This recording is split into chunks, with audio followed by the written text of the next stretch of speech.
So out of all the characters they could have chosen to be the villain of the Thunderbolts, they went with Sentry, which, when you still think about it, is kind of insane, right? Like, he's so much more powerful than anybody on that team. Well, we now have an actual reason, as they took time to explain, why Sentry was the perfect pick.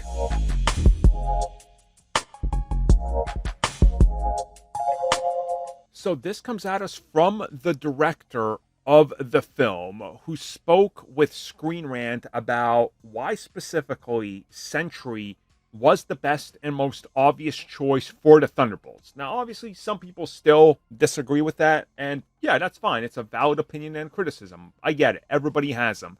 But I like what they said here, so I'm going to read parts of a giant quote that's multiple paragraphs. I'm just going to stitch the relevant stuff here. So the director said, and I quote, "I think it just came from the endemic story that we had to tell. When you have Sentry and the Void, and people have said it online, how are they supposed to beat that guy?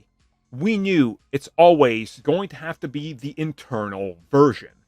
It's a good thing that in this world there is a lot of trauma to be mined. They've gone through a lot. When you have a character like Bob, the Sentry, and the Void, you know what's part of the story.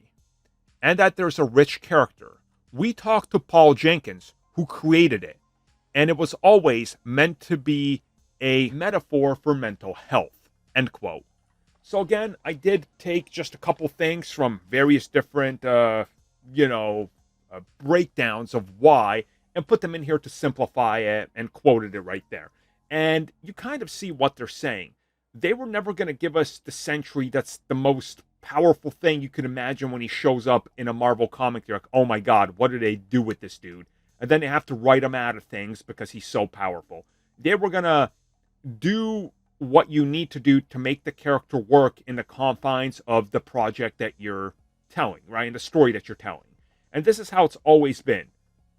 Thor, if he was as powerful as Thor is, he would have literally murdered Iron Man in the Avengers, and Iron Man would have been gone. That's just how it goes. So, I get what they're saying, and I get why they chose Sentry, because, like he said, when they decided what they're doing with him in the Void, and what the plans are, and what's in motion, and what sort of things are about to unfold, you look at the team, you look at what they're doing, you look at the personal trauma, and you go, yeah, this makes sense, because it makes us look at the team in a completely different way. Which, again, I think was a smart choice for this, even if he isn't really the Sentry that's so powerful that everybody's afraid of him. Thank you for checking out that video, and thank you for your continued support. Feel free to like, share, subscribe, do whatever you will, and if you're so inclined and would like some additional content from us, which includes unfiltered content and bonus discussions, we do offer exclusively in our member section. We hope to see you there. So, thank you for watching, and have a good one.